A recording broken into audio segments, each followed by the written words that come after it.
Então, gente, essa semana eu vou falar mais um pouquinho de ligações químicas, só pra gente firmar mesmo o conceito e a gente falar de umas partes que eu não quis falar na semana passada, justamente para não ficar com muita informação e vocês se confundirem. Na semana passada, a gente ficou falando da diferença da ligação iônica para a ligação covalente, lembram disso? Que a ligação iônica ela acontece por transferência de elétrons, enquanto na covalente há compartilhamento de elétrons. Esse vídeo vai servir, o vídeo de hoje vai servir para eu fazer a distinção entre a ligação covalente simples e a ligação covalente coordenada, que antigamente era chamada de ligação dativa, tá? Agora, nos livros mais recentes, a gente vê ligação covalente coordenada, o nome. E aí a gente vai ver qual a diferença deles dois. Eu costumo usar um exemplo que funciona bem para vocês fazerem a distinção mesmo. Na ligação covalente simples, como eu fiz aqui na semana passada, no caso do CO2, o que acontece? O carbono, por ser da família 4A, ele tem 4 elétrons na última camada, lembram disso? E o oxigênio, por ser da família 6A, tem 6 elétrons na última camada. Lembra que os elementos representativos, o número da família corresponde ao número dos elétrons na última camada. Então, o carbono faz esses compartilhamentos aqui com o oxigênio. E se a gente reparar, o oxigênio fica com 8 elétrons, seguindo ali a regra do octeto. O carbono segue os 8 elétrons, tem os 8 elétrons aqui seguindo a regra do octeto, assim como o oxigênio tem aqui os 8 elétrons seguindo a regra do octeto. Tranquilo? Então, o carbono tem os 8, assim como os oxigênios, tudo ok. Aqui eu trouxe um exemplo para vocês de como é a ligação coordenada, ligação covalente coordenada. O que acontece?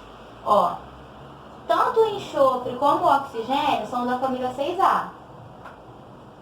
Então, ambos têm 6 elétrons na última camada. Então aqui, ó, esse oxigênio faz o compartilhamento com o enxofre. Então, se vocês repararem, ó, o oxigênio aqui já tem 6, 7, 8 elétrons, seguindo a regra do octeto. E esse enxofre aqui fica com 1, 2, 3, 4, 5, 6, 7, 8, seguindo a regra do octeto. Porém, esse aqui fica só com 6. Como eu vou fazer essa ligação? Simplesmente o enxofre contribui aqui para a ligação sozinho. Então, é o que eu falo, ó, na ligação covalente simples, os dois elementos envolvidos contribuem. Já na ligação covalente coordenada, que é esse caso aqui, só um deles contribui. É como se aqui, a analogia que eu faço é, na ligação covalente simples, os dois levam alguma coisa para o piquenique. Um leva suco e o outro leva sanduíche e os dois comem suco e sanduíche. No caso da ligação covalente coordenada, um só leva o suco e o sanduíche, mas os dois comem. Entenderam a analogia? É aqui, ó, na ligação covalente simples, cada um vai contribuir um pouquinho e os dois vão usufruir da ligação. Já na ligação covalente coordenada, um só vai contribuir, mas os dois vão usufruir da ligação. Entenderam? Só para confirmar aqui, ó, eu coloquei o SO3. No caso do SO3, ele faz o compartilhamento aqui com o oxigênio. Cada um fica com 8, ó. Tanto esse oxigênio como esse enxofre tem 8 elétrons. Porém, esses dois oxigênios ficam sem completar o octeto. Então, o enxofre que está com elétrons aqui disponíveis vai e faz a contribuição. Então, ele faz a contribuição para ligação do oxigênio. Só ele que está contribuindo. A mesma coisa aqui nessa ligação. Só ele está contribuindo aqui. Mas, se vocês repararem, todos estão com 8. A única diferença é que na ligação covalente simples, os dois contribuem para os dois usufruírem, enquanto na ligação covalente coordenada, um só contribui, mas os dois usufruem. Espero que tenha ficado claro. Eu vou fazer um exercício pra gente fixar bem esse contexto. E outro detalhe é que muitas vezes quem está envolvido em ligações covalentes coordenadas é o enxofre, tá? Se vocês repararem, geralmente quando o enxofre está envolvido, a ligação tem alguma ligação covalente coordenada, ok? Então, galera, eu coloquei um exercício aqui pra gente dar uma trabalhada nessa questão da ligação química, né, covalente coordenada. E antes de fazer, deem um pause aí e tentem fazer antes de ver minha resolução. Então, vamos lá. No envenenamento por CO, que é o monóxido de carbono, as moléculas desse gás se ligam ao ferro da hemoglobina, causando asfixia. É justamente isso que acontece, né? Vamos falar um pouquinho de biologia rápido. A hemoglobina que vai carregando oxigênio, né, no nosso sangue. Conforme você inala o monóxido de carbono, o que acontece? A hemoglobina se liga ao monóxido de carbono, então ele não consegue mais fazer o carregamento ali do oxigênio. E aí por isso a gente não consegue, a gente morre por asfixia. Então, a questão fala sobre isso, né? E aí ela fala quantos pares de elétrons,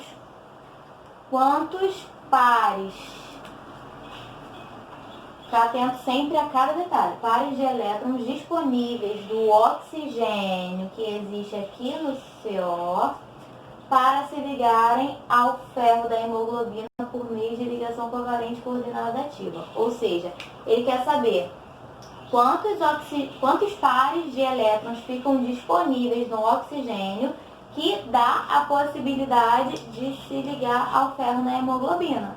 Então, o que a gente tem que fazer? Carbono, quantos elétrons nós temos na camada? 4. Vou botar maior esse elétron aqui. E o oxigênio, família 6A, 6 elétrons. O que vai acontecer aqui, ó?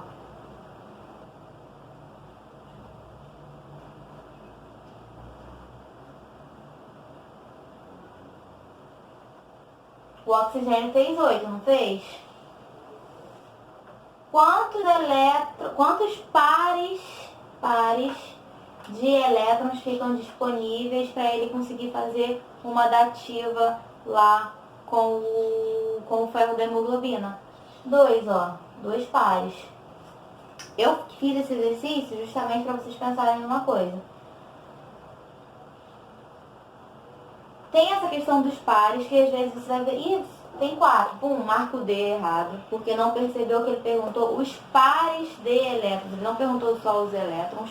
Então ali na correria de uma prova, você leria assim rápido e marcaria 4. E outra coisa, tem que entender que ele quer saber quantos que sobram para poder fazer uma interação ali com o ferro. Então sobram 2 pares. Quem marcou a letra B, acertou. Não é difícil, entendeu? Mas aí até chama atenção, no Enem vai ter sempre um textão, algum detalhezinho, para vocês ficarem atentos. Mas em si, se você conseguir interpretar bem o exercício, você consegue acertar. Tem que sempre ficar atento a esses detalhes. Entenderam?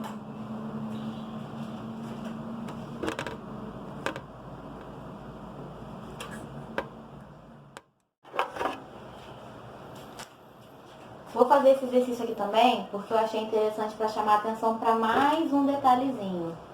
Aqui, ó, por exemplo, o fosgênio, que é o COCl2, é produzido a partir da seguinte reação. Na questão, eu falava lá que é um gás asfixiante, tóxico, inodoro, que é da família do gás lacrimogêneo, né, muito usado na Primeira Guerra Mundial. E chegou nessa conclusão aqui. Coloquei ela de forma simplificada para a gente não perder muito tempo com a contextualização. Então, ele é produzido a partir da seguinte reação. CO mais Cl2 dando COCl2.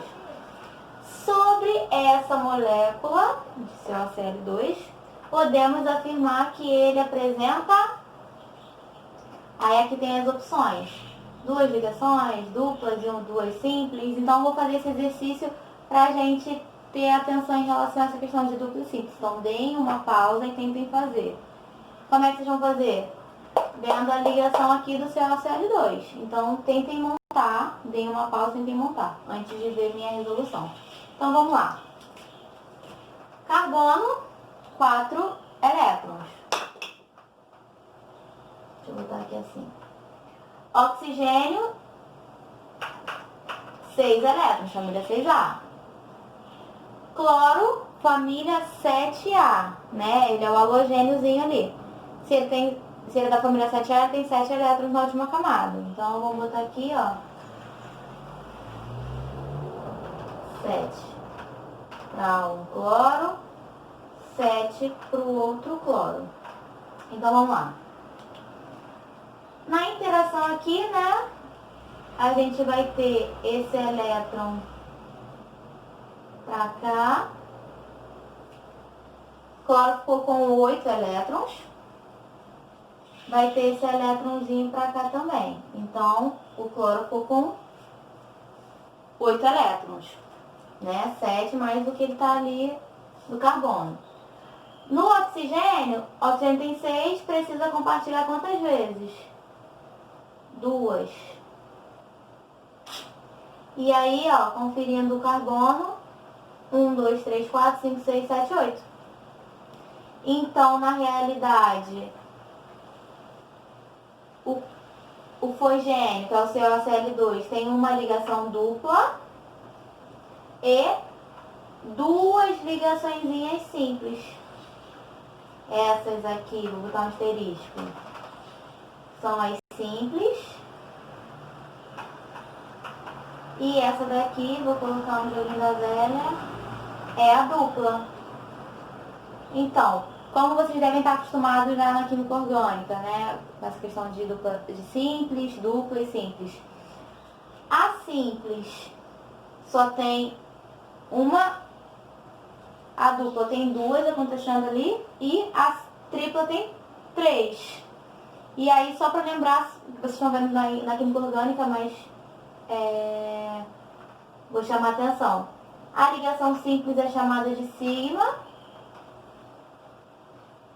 E a segunda ligação que vem depois dela é chamada de pi. Só uma observaçãozinha. Mas então, a resposta certa é qual? Uma ligação dupla e 2 ligações simples. Letra B. Quem marcou B, acertou.